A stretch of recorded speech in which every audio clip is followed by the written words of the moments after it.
Some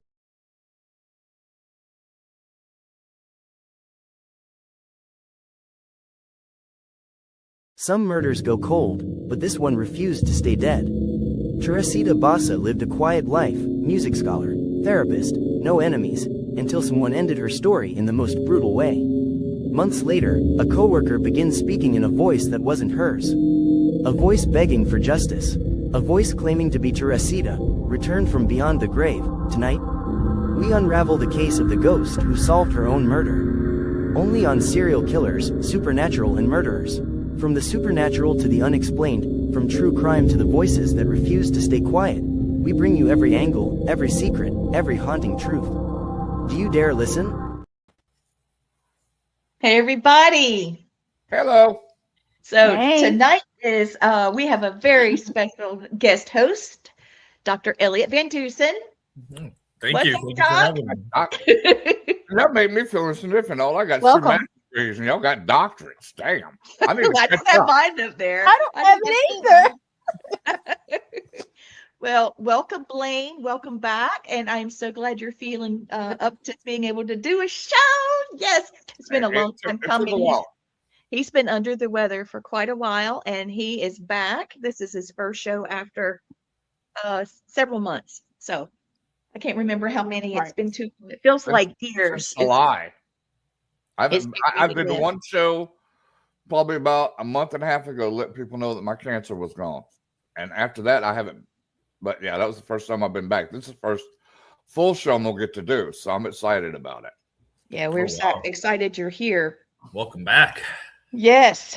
So, Gwen, what do you think? This is going to be the first installment of Ghosts That Solve Their Own Murders. This is a great spooky holiday. Caught you with a sneeze there. Sorry, sis. I know. Sorry. All right. Okay. I was trying to hit the mute and sneeze, and it didn't work out, guys. So, Elliott, welcome. Welcome, Blaine. I'm so glad to see you back. I'm glad to be back. It really is. I'm seeing some folks that are messaging me directly. Everybody's saying welcome. Welcome to the show, and welcome back, Blaine. So that's great. We've got a lot of people watching tonight. Let's see. We are talking about Teresita Basa, the ghost who solved her own murder. This is a chilling, true case. This is not made up. It's not written. It's not fiction. It's a true case of murder, possession, and justice from beyond the grave. You know, if I was her, I would do the exact same thing she did. Oh, yeah. She's a very strong, very intelligent lady. All right. So here we go. I got first slide. Here we go, Gwen. Take us out there. There we go. I can read it now. Okay. She was born in 1929 in, I'm going to butcher this, Dumanque? No, Philippines. She was a devout Catholic, musician, and respiratory therapist. I think that's awesome. She immigrated to U.S. in 1960s to study music, and eventually she worked in Chicago as a respiratory therapist at Edgewater Hospital. Wow, that's impressive. Raised in a wealthy Filipino Catholic family. She was very, very religious, devout. And they said that she had lived alone in a modest apartment. She had her friends, had a boyfriend, and she died a virgin at the time of her death. And she never married, no kids. Put her energy into her patients, music, her faith. That's rare. She had her PhD in music. Mm-hmm. And she went on to become a respiratory therapist. I mean, she did nothing halfway. And I don't know, guys, what do you think? I feel like that lifestyle, even though she was quiet, but her being all alone, it created this opportunity for this psycho to do this to her. What do you guys think? Especially if they knew, and they did. They found out. What I'm thinking, was the boyfriend cleared? Yes, He was never even brought into it. I think he was out of town. I'm not sure. I don't know. I just felt he had something to do with it. Yeah. Well, here you go, Blaine. That's yours. I'll pull the banner down so you can read it. Okay. All right. 48-year-old, some say 42. Well, I added it up. She was born in 21 and died in 77. That's 48 years. Teresita Basa, a quiet, respectful Filipino respiratory therapist, was found brutally murdered inside her apartment at 2740 North Pine Grove Avenue. Firefighters responded to smoke coming from her unit. When they entered, they found a mattress on top of her body. Her body was partially nude. She had been stabbed once in the chest. The fire had been set deliberately to erase evidence. The apartment showed signs of sustained sexual assault, but the officers determined she had not been raped. Her clothes had been removed to mislead investigators. Her personal items, including jewelry, were missing.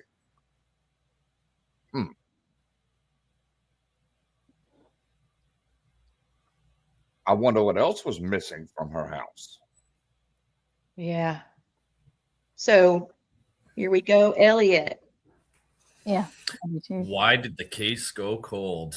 Yeah, for those that haven't met me before, I used to work homicide with the Royal Canadian Mounted Police, and I did that for 9 out of 15 years. So I have worked cold cases, and I have had cases go cold. In this particular case, though, actually, I was very excited to talk about this case because I wrote about it in my first book with law enforcement, Supernatural Encounters. Bring it on. Yeah. So it's pretty cool that we were talking about this. But there were several reasons why the case went cold. Certainly, the crime scene was destroyed by fire. So they did lose a lot of trace forensic evidence there. Any fingerprints or fibers would have been destroyed. They actually had no eyewitnesses to the suspect at the time. So nobody heard the stabbing. No one saw the accused enter the apartment or leave afterwards. There was no really clear motive because the suspect had staged the homicide scene. So the police walked in and they see an arson, they see a sexual assault, they see a robbery. The place is in shambles. So they were trying to piece together a motive. The staging really kind of threw them off. They did do the forensic autopsy and found out that, like you guys said, she wasn't sexually assaulted. That was something to throw off law enforcement. They also had very limited investigative leads. In fact, the only thing that popped up for the suspect, which would have been later told to us by the psychic spirit possession that we're about to talk about, was that there was a note left saying theater tickets for AS. That was the only piece of kind of evidence that would later link Alan Showery, to this case, besides his confession and finding the jewelry that was taken. So it also kind of threw law enforcement off as well because Alan Showery had no conflicts with Teresita Basa at all. They did know each other from the hospital, but they actually had no issues with one another. And then the police ran out of what we call conventional methods. They interviewed coworkers, talked to neighbors, checked any sort of video footage that would have been available at that time.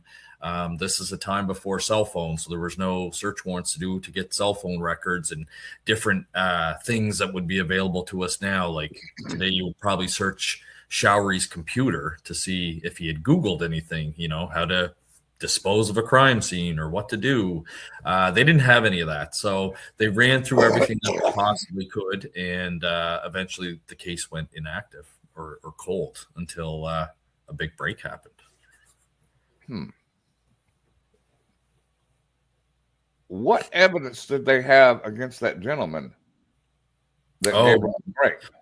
Oh my. So what happened with that is because of the mediumship that happened with Dr. Jose's wife. Okay. They were Filipino as well. They ended up making contact with Dr. Jose Chua made contact with the police. His wife, Remy, was having these psychic fits where she would almost become possessed and would spew out information about the murder. And then after a while, Dr. Chua figured that he should notify law enforcement. So he did. He invited them over to his house. They had come over. He was really nervous when he was talking to them, so he made some small chat with them. And then he flat out asked them, "Do you guys believe in ghosts?" And they kind of looked at him like he was crazy. And then he explained to him what was happening and some of the information that his wife had talked about. And it was very specific. During the second possession episode that Remy had, she disclosed that Teresita Basa had told her that Showery had stolen a pearl ring from her and also a necklace. So that was very specific. Let me show a picture for you. Okay. I got that for you, Elliott. Hold on. Yeah. If I could click it there. Yes. So there's the pearl ring you can see on the left there, and then the necklace on the right. It was very specific jewelry. It was actually custom made. So it's not like you could go to Zales or People's or anything like that and purchase it. It was very, very specific. So that kind of led law enforcement to start looking at Alan Showery, because Miss Chua had provided that name, said, "Hey, this is who murdered Teresita Basa. This is what's missing." So they started to look at Showery. They brought him in for an interview. They used typical police interrogation techniques where they get the person to commit to a story. And so he committed to a story. And the one thing that he failed to tell the police is that he was actually, they already knew, but he was supposed to go over and help her fix a television set. But he denied going there. They had also interviewed friends of Teresita Basa who told them that they had someone coming over to repair their TV. So the friends knew someone was coming over. The police figured out that it was Showery that had come over to try and fix a TV, but he denied coming over to her apartment or ever being in there. So then when they confronted him with that lie, his story started to fall apart, and he did actually provide them with a confession. He confessed to it all. Yeah, he did. He provided a confession. He wasn't under arrest. They never placed him under arrest at any time. So they did give him the police, in Canada, we call it the police caution. It's you need not say anything because anything you do say may be used as evidence in court. Like our Fifth Amendment. Yes. Yeah, it's a... So they did provide that to him, but he continued to talk to them. So anything that he said was admissible in court. And he eventually told them that he had gone to the apartment to rob her. And after he had choked her out, he put the carotid choke on her and knocked her out. And then he realized, oh, she knows who I am. She knows I was here. How am I going to get away with this? So he ended up staging that she was sexually assaulted. He removed her clothes. I took a kitchen knife, stabbed her in the chest, put a mattress over her, and then ransacked the apartment and lit the apartment on fire. So really made like a huge mess of the crime scene there. Here's a picture of him. Let me pop this up real quick. So that's a picture of her apartment after the fire. Okay. Mm-hmm. And he's down there. Let me turn the banner off. There. Now you can see him. I do want to point out a criminal. Yeah. I do want to put out that Dr. Chua and his wife, Remy, she started working at the hospital a year after Basa was killed. So they did not overlap. It wasn't like just a friend. They just happened to be the same race, the same religion, and they had the same belief system, so she would feel comfortable. Honestly, I feel like she was, in a way, warning her because she was working with this guy. Yeah, apparently she, Mrs. Chua, Remy Chua, did not get along with Alan Showery. She knew him at the hospital. She didn't like him. So there was kind of some skeptical comments made that maybe perhaps she's blaming the murder on Showery because she doesn't like him. And there was some conflict at work, but obviously throughout the entire case that wasn't the case. They had some pretty verifiable information. The fact that the jewelry was stolen. In fact, law enforcement went out and interviewed Showery's girlfriend, and they actually asked her. They said, "Hey, did you get any strange gifts from Showery lately?" And she said, "Actually, yeah. In February, shortly after the murder, he gave me 2 pieces of jewelry and told me that they were late Christmas gift presents." And then she produced those pieces of jewelry, and then through all of Teresita Basa's friends, they were able to identify that yes, that was her ring, yes, that was her necklace. So that was very damning evidence against Showery. Wow. Didn't she answer the door wearing a piece of the jewelry? She didn't. They actually, she did open the door and they looked at her neck to see if she had the necklace on. But when they went to the house, the initial reason to go to the house was to speak to Alan Showery, but they were aware of the jewelry and they were aware that one piece was a necklace, but they looked at her neck and she was not wearing it at the time. I had seen one of the, there's so many people that have actually covered this case.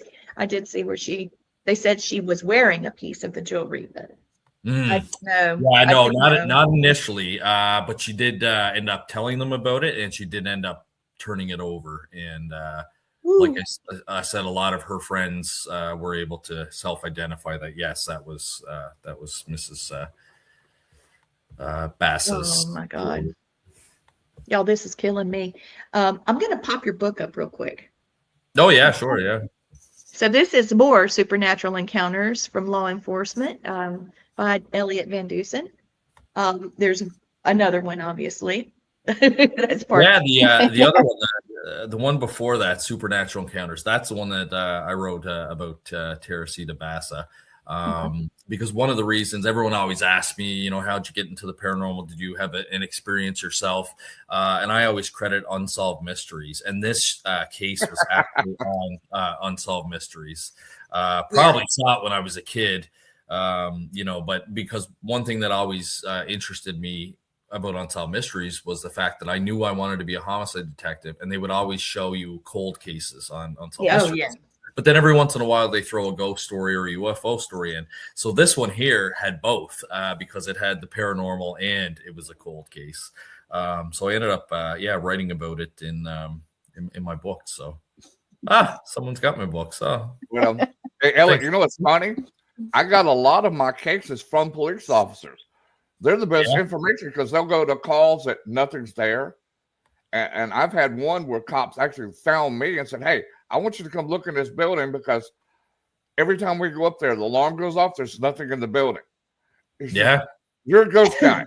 See if you can find it." I walked in there and said, "Well, okay, you got about 4." And his eyes got as big as saucers. He says, "I come in this building every damn night. You're telling me there's 4 ghosts in here?" I said, "That's all I can see at the moment. It's probably more." And he freaked out. Yeah. So he would call me before they would go investigate a location. I said, "Y'all better go clear it first, because if I go in there, I'm shooting somebody." No, it's so true. They do experience a lot, but they don't like to talk about it unless they trust you. So obviously they trusted you. They knew you were into the paranormal.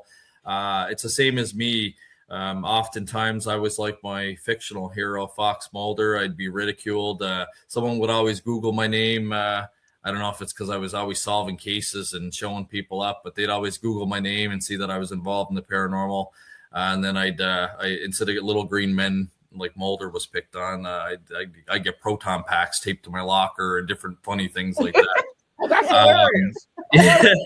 But then, when I retired and my mother encouraged me to write another book, I said, well, I'm not really sure what I'm going to write about, because my first book was Evil in Exeter, and that was about a house in Exeter, Rhode Island that was very haunted. So I said, well, I could reach out to some law enforcement people that I know and see if they've had any experiences. And next thing I knew, I had over 100 stories and put out those 2 books, which was phenomenal, because they're all mostly stories that we might not have known if the police officers didn't want to disclose that to us. So, it's they're a wealth of knowledge. It's just trying to get that information pried from them. I don't know. They just come up, talk to me. I don't even know who they are, and they'll come up and start talking to me about it. So that's good. You lucked out. Yeah. Okay, so I wanted to stop for just a second and realize that I did not tell you guys about Elliott's bio. So I'm going to make a short one here. Elliott is a former Royal Canadian Mountie Police, and he also worked in homicide, sex crimes, and drug enforcement, and he directs a paranormal phenomena research and investigation, blending law enforcement precision with deep parapsychology training. He's studied parapsychology from institutions around the world, from the Rhine Center, from St. Mary's University. He has his Bachelor of Arts degree in criminology from there, and he served for 15 years with the Royal Canadian Mounted Police. And then after that, he has his diploma in parapsychology from Stratford Career Institute, a doctorate's degree in parapsychology from the American International University, and then he's taken additional classes from Nova Scotia Community College, University of Edinburgh's Kostler Parapsychology Unit, and then the Rhine Education Center, and the University of Ottawa. And he's currently working on his Master of Arts in Counseling Psychology degree from Yorkville University. He's also been featured in Discovery Channel, The Globe and Mail, The Daily News, The Chronicle Herald, and several podcasts and radio stations. And he was featured on the show that we met on, Repossessed, that was on Canadian. Yeah. Yeah. I was also on Repossessed where I got to meet Lee. And yeah, we had a great time. That was awesome. And that picture was unbelievable. And it had the symbols up under. We would have never seen it if we hadn't just been in a certain light. It's really. And you need to show everybody the picture because everybody can't picture it in their head like you can. Yeah, it's a painting. I'll see. It's actually a painting. If you guys can see on my screen there on the wall, the red painting on the wall. I do. Okay. Yeah, that was the one that was on the show. And like Lee said, in Repossessed, when it hit a certain light, I think Mo might have shined a flashlight on the back of it. There was an entirely different picture than what's painted on there, which I didn't even know. That happened like live on camera while they were filming. Yeah, it kind of took me for a little surprise. But very interesting. You know, sometimes people will sketch out with a pencil what they want the painting to look like. And then later they'll go back and paint, but you can turn it around and still see. Yeah. This was nothing like that. The only other thing I can think of, too, is that she had another scene that she was thinking about doing and then just totally scrapped it, because that happened a lot. Yeah, she could have reused the canvas, but it was still cool nonetheless. Oh, yeah. Yeah. There was just a lot of symbols inside of there that created a lot. So how old is the painting? Because I cannot remember every detail. How old is it? It wasn't that old, actually. I think I came into possession of it in, I want to say it was like around 2002 or 2022 maybe. Okay. It was shortly. I had received it just before we filmed for the show. Really. Wasn't that what's the painting? I missed it. Oh, Nathaniel, it was a painting called When One Door Closes. A lady from Calgary, Alberta had painted it, and whenever she's going through a hard time in her life, she likes to paint things. So she had just beaten her addiction and had painted this beautiful red painting. I thought it was gorgeous.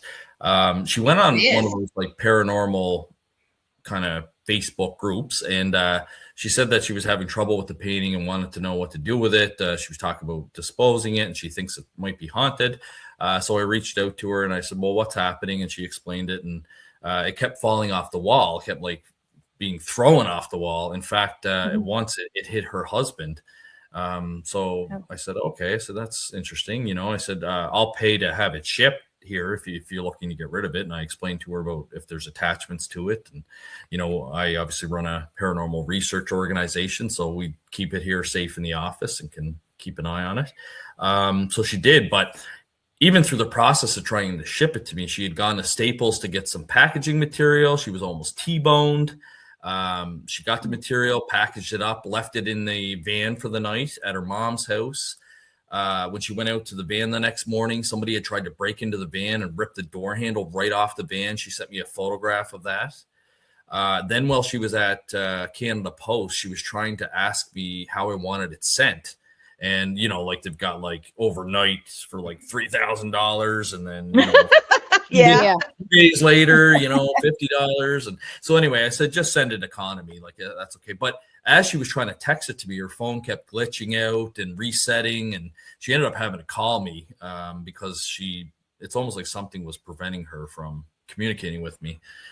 So then I received it, and I haven't had any issues with it at all. No. It's been hanging in my office. I think it was person-centered. Yes. Elliott, I was about to say the same thing. That was the reason it fought it. The spirit that was attached, that painting is attached to that person you got it from. Yeah. Once you got it, the spirit's still with the lady. I can tell you that now. It hasn't moved. It went to another object. Yeah, I think so too, Blaine. I think it was a person-centered phenomena, not so much the item itself. Yeah, and it was the entity was attached to her. It even helped her paint the painting because it wanted that satisfaction of expressing, I'll say it now, his view. Okay, because it was a male. It's still a male spirit. Okay. Mm-hmm, mm-hmm. If you like, I'll tell you what his name is. Go for it. Yeah. His name is Ronaldi Ephraim. He's coming through real strong to me right now. Ronaldi Ephraim. Okay. And he attached himself to her. He liked her energy. And when she was going to get rid of the painting, it made him mad because he felt like he was slighted because she was giving away something that was he helped create. It bruised his ego. And he's still pissed about it. But he won't do anything to you because he's not attached to you or that painting anymore. Once he got put in the envelope and left, he left the painting. And now he's probably sitting in a lamp or a bed, something in the bedroom, but he's still there. You know, that's interesting. I should reach out to her and see if she's experienced anything in her home. Not that I'm looking for any casework. We seem to be swamped as it is. Yeah. I thought after September, October, things would slow down for us, but it's been pretty steady. Elliott, they never do. No. I me and Lee get calls every day on cases around the world. So yeah, we do. So I was thinking that she may have what I was trying to say during the show. In the process of painting the portrait, I often wondered if there was a talismanic haunting where it's very similar to automatic writing. Okay. Yeah. That I felt like maybe she had been guided either by the spirit or by it could be a past life even, but memory, you know, and with her having so many problems that she had personally, I feel like she created something here. And it was as she was trying to get rid of it, you know, expressing it, pushing it through, keeping it attached to her. Very like a topomatic. It picked up on her when she was having her issues. Because that is a topomatic type of haunting.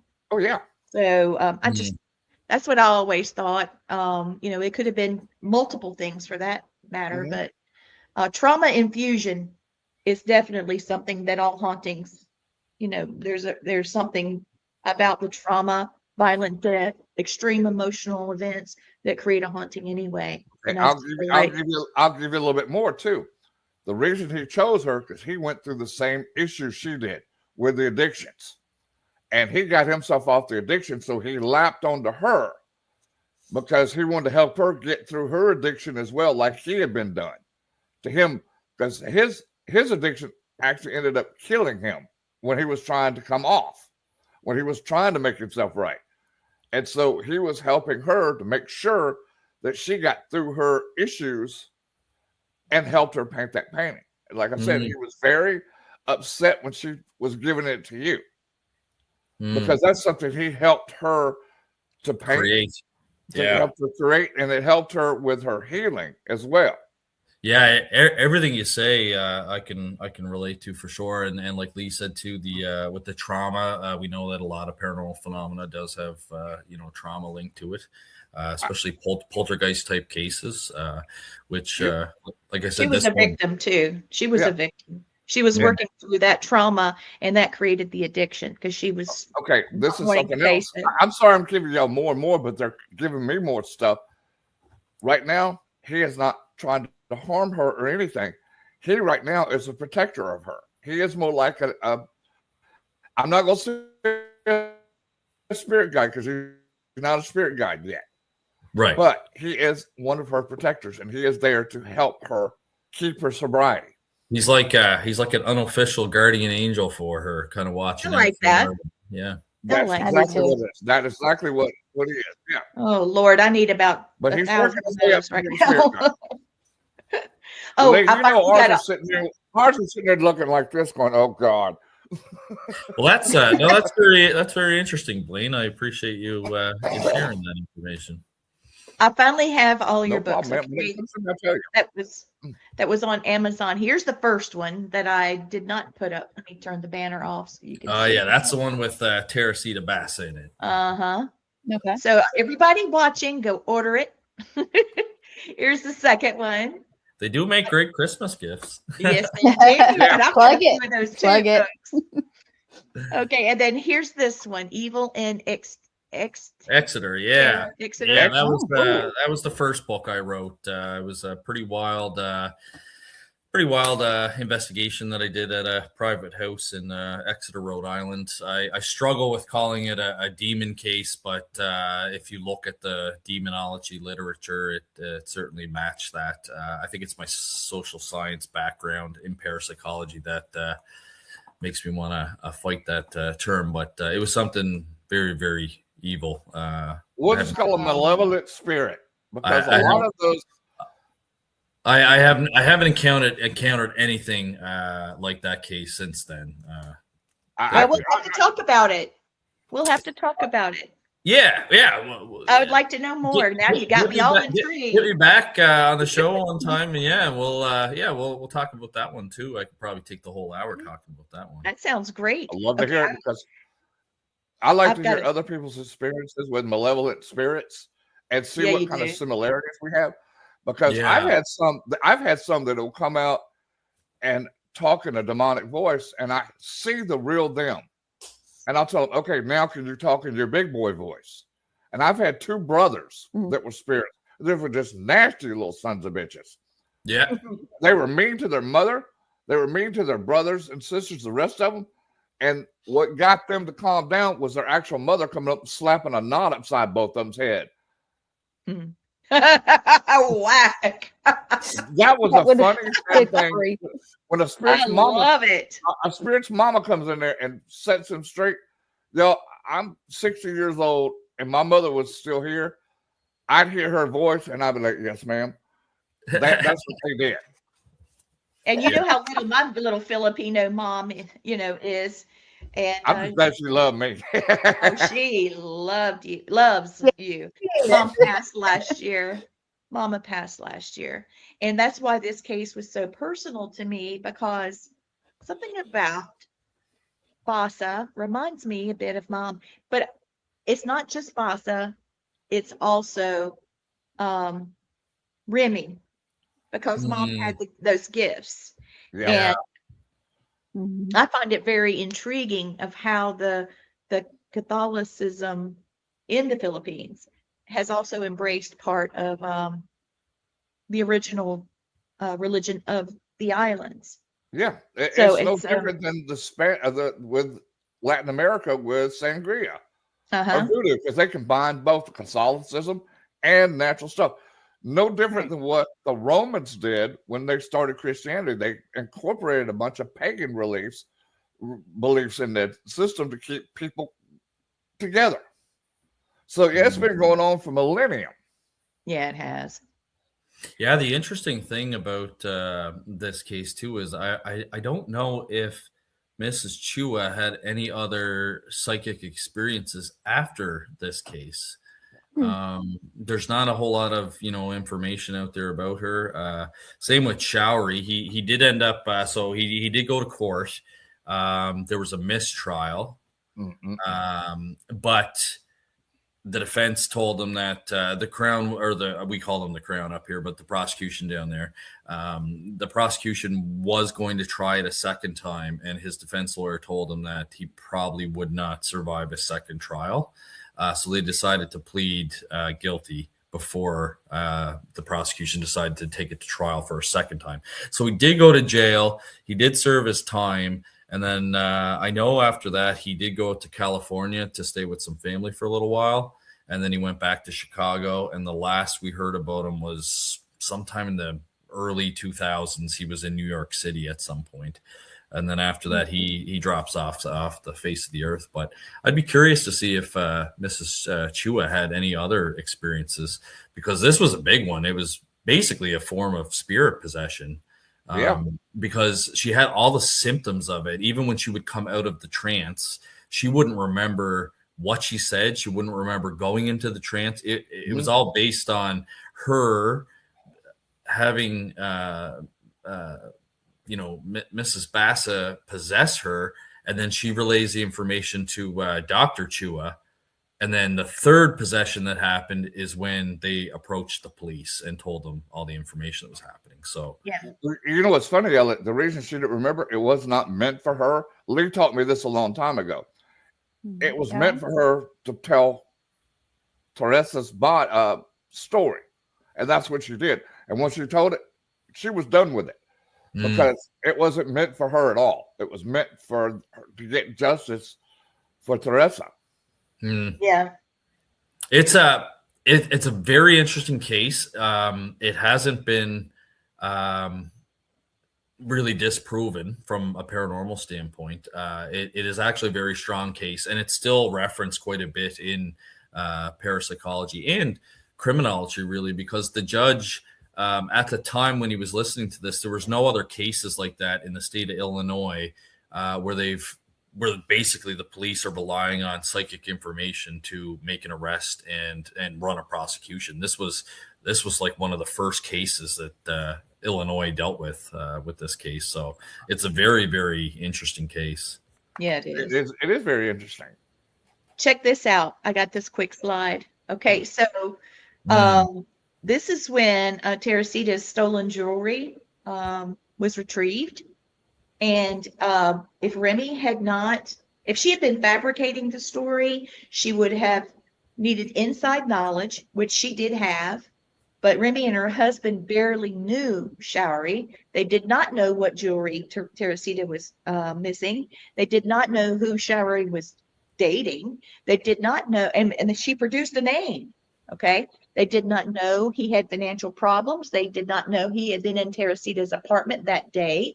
And from that, the detective said someone told them the truth, even if this explanation makes no sense. Yeah.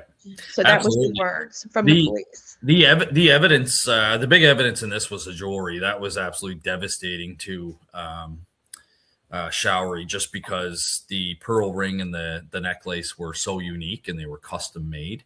And the fact that they were found in possession of his girlfriend, Yanka. So that really did a number on him. He also, like we said, confessed to it and had tried to give an alibi, which fell apart because he said that, he didn't go fix her TV when he actually did. His girlfriend also said that he doesn't know how to fix electronics, so it made no sense that he would go over there to fix her TV. The fact that, again, if they had run a second trial, he was most likely going to be found guilty the second time. So discussion with his lawyer led to him pleading guilty and getting a bit of a lighter sentence.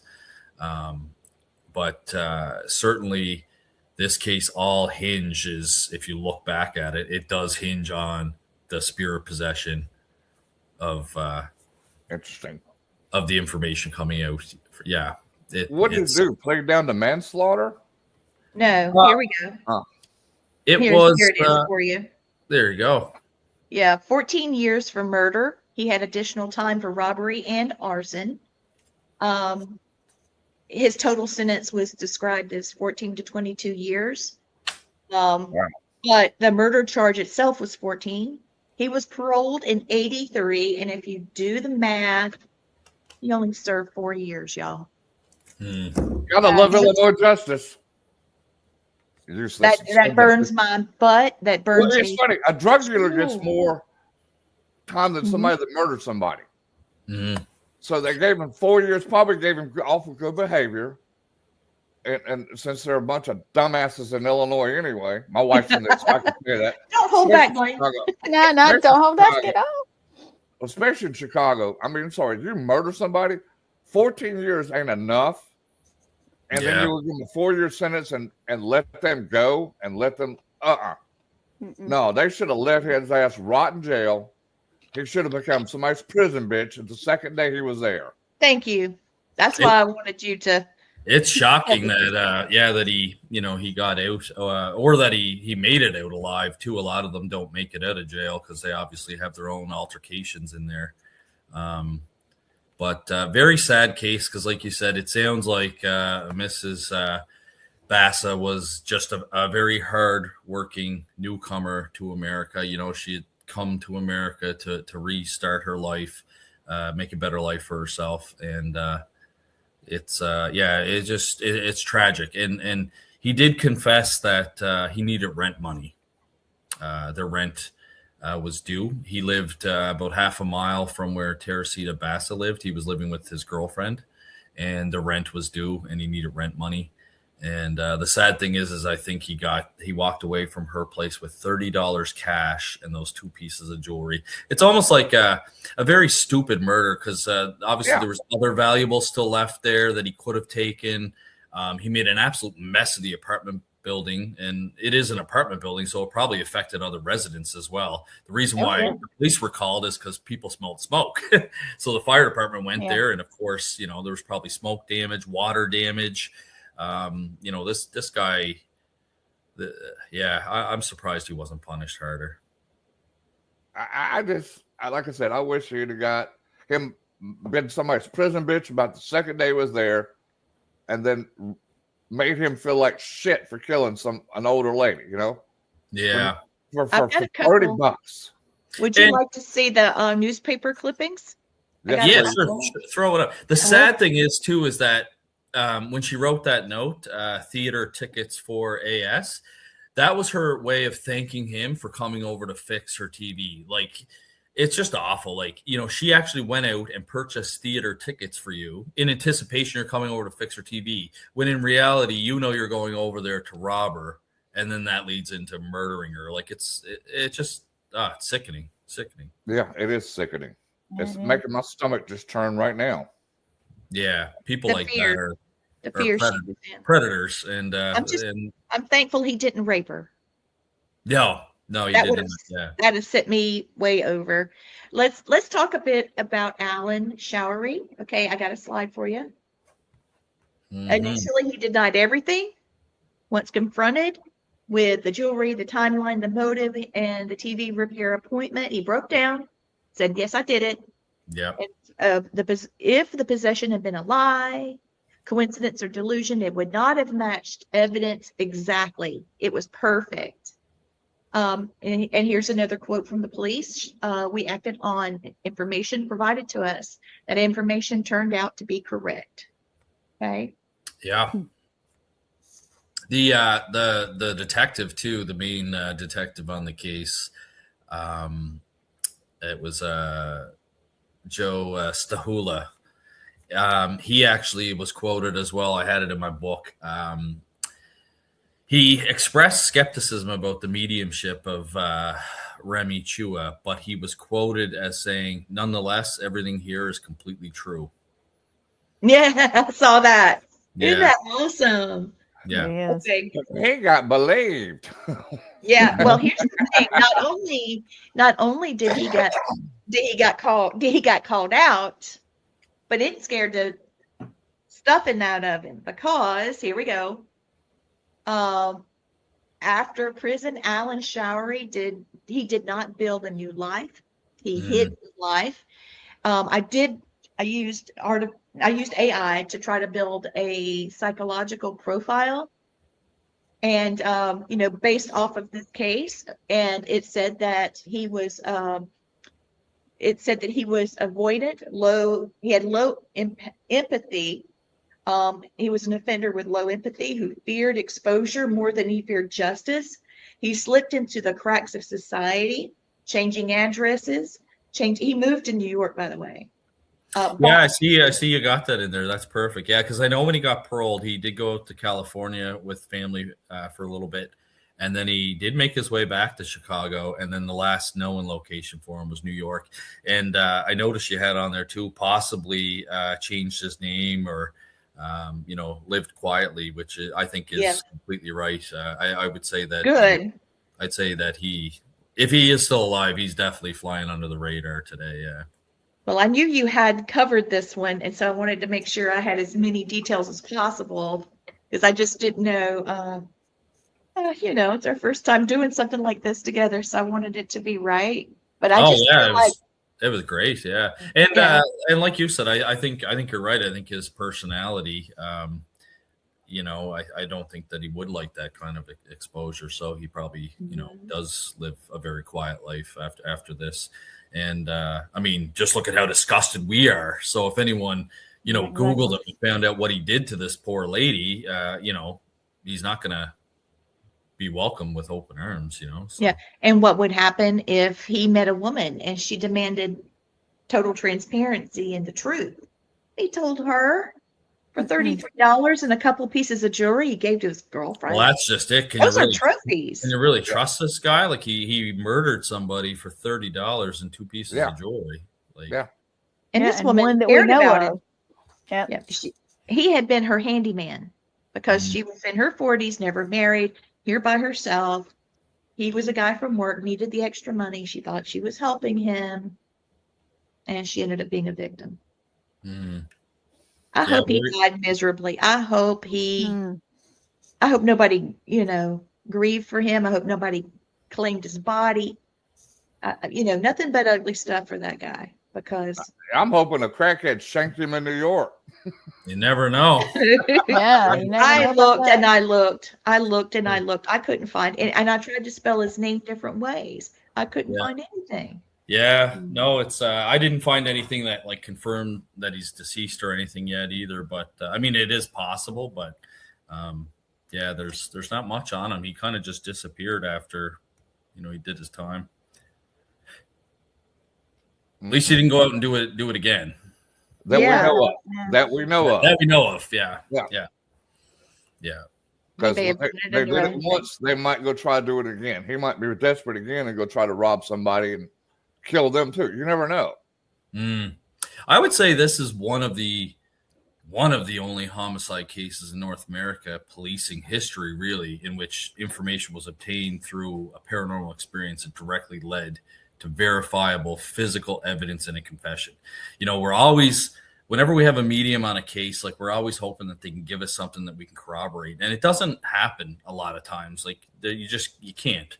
But I have a medium in my organization, Jody, and she's been really good. There's been cases where she's given us information and we can't corroborate it, but there's also been cases where she's told us that there's a male, he died of a heart attack, he lived at this address, he died at this address, and sure enough, we start digging through archives and boom, find the death certificate, which confirms all that. She's had some amazing hits, but this case here, like I said, it did go legitimately cold, and because of that spirit possession with Dr. Chua's wife, that is the whole reason why this case got broken open, was the paranormal. So I went on Ancestry to try to find this guy, okay? Because I have been looking and looking. Yeah. I went on Ancestry, and you know how, oops, sorry, I kicked my laptop. All these records indicate that, no birth date for him. None of the archives of the trial Well, Ancestry has him March the 25th, 1946. He was born in New York City and he died in Brooklyn in 1995. Oh, get out. Yeah, and his parents were listed under a different surname. So, not sure what to make of that. His mother was Shirley Henry. Father was Ernest Cambridge. But his name is spelled the same. I'm trying to find out what he died from. I am so excited. I don't know why I decided to go to Ancestry, but here I am. You think all over here is shanked in the face. That would be cool. Do you think he lived under another name? I'm sure he did. Most of the time? Well, I guarantee his reason his parents had different names is they came over here and tried to give themselves more Americanized names. Oh, yeah. Which is very common in New York. Well, he didn't. He was born here. He's born in New York. She was the one that came over. Doggone it. I'm trying to. It's not going to let me. It's not going to let me. But I guess I could. I bet you I could look and look up his parents now, and maybe I could get a docket or something.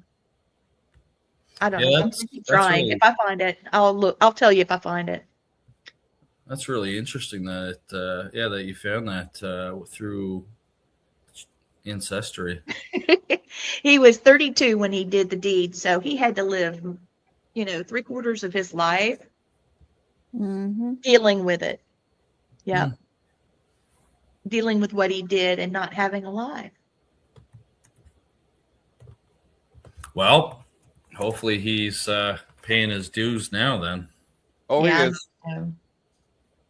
Oh, yeah. He's not having a fun time where he's at. I guarantee you that. Yeah, that's torture. So what do you have coming up now? We have talked about poor Miss Teresa Basa. Teresita. I want to call her Teresa because it's spelled so close. Yeah. So what do you have coming up, Elliott? I know you have Paracons and things. We have find out more about you. So we've got a couple of investigations on the go. So my investigators are tied up with those. We have a webinar coming up Thursday. We're going to start doing a once a month webinar through PPRI, just another way to kind of reach out to the public. It's pretty low cost. We're asking just for a $5 fee, and you can make a donation to PPRI as well. And that's just to help us pay to use the webinar software. Again, we're a nonprofit organization, so we try and get all our bills covered through fundraising. And so on Thursday, December 18th, I have a friend of mine, Lee Hatfield, is going to talk to us. He's from the United Kingdom, and he's going to talk to us about Christmas ghosts because over in the United Kingdom, it's kind of a Christmas tradition to talk about ghost lore. So we're gonna talk about some of that, and so I do have that one coming up. We're also planning our 2026 Halifax Paranormal Symposium. This will be the 4th year for it. I started it 4 years ago already. Hard to believe it's been 4 years. I can't believe it. Yeah. So we're starting to plan that. We are expanding this year to 2 days. So initially it was 1 full day. But now this year it is going to be 2 full days, and that's going to be held again in Halifax, Nova Scotia, Canada, for anyone listening. And it's going to be October 16th to the 18th. It's around my birthday. Oh, it is. Perfect time. Yeah. October 20th. So that's interesting. Yeah. It'll. I think it'll be great. Like I said, each year we bring in different guest speakers. We bring in different topics. We've had demonology, we've had psychokinesis, we've had ghosts and hauntings, we had Ouija boards, we had electronic voice phenomena, Bigfoot, cryptozoology. So this year we're looking at doing a whole bunch of different topics, and I'm just in the process of waiting to hear back from our guest speakers that we reached out to. So, if you follow my website, ppri.net, that has all the details on there for everything to get in touch with me, get in touch with anyone from my organization. We're always doing something, whether it's investigation, research, or education. Those are our 3 priorities. Right on. Yes. I keep thinking about our girl here, Teresita, and he killed her to keep her quiet, but yet she had the last word, right? No. Oh, she did. She had the last word, and she had an impact on him for the rest of his life, and I hope he's having to deal with it. I hope she's able to confront him. I like how you worded it earlier, Lee, like how much like of a strong woman she was. Like she was so strong that she like possessed one of her coworkers and, you know, got her story out. That's how strong this woman was. And I think that's awesome. Like, well, my hashtag for tonight is witness possessed. You got it, Lee? You got that? Witness possessed. Yep. Oh, I love that, Blaine. Yeah. Yeah, I think it's fantastic.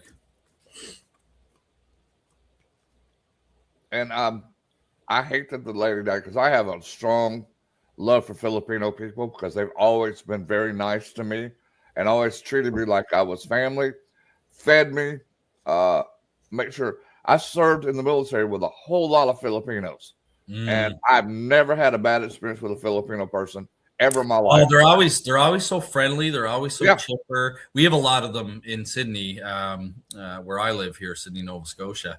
And yeah, they're always so friendly. They're always so chipper. We got invited to Meadow. My daughter, she's 5, had a birthday party, and it was a Filipino family. And they made a bunch of like Filipino dishes. I don't even know what I was eating, but it was so good. Oh, all of it was good. I was eating these like deep fried rolls and like lumpia, all this stuff. Yeah. Oh, it was amazing. Oh, dude, I don't even know how bad I miss Filipino food because I can't eat really any food right now. I would kill somebody for some lumpia or some chicken adobe right now. Oh my god! Yeah, there was a chicken dish. I wonder if that's what it was. There was a chicken dish there. Yeah, oh, so good. Oh my god, yeah. I don't even know what I was eating, but it was unreal. Goodness. It's crazy. All right. So what we got coming up next week, Lee?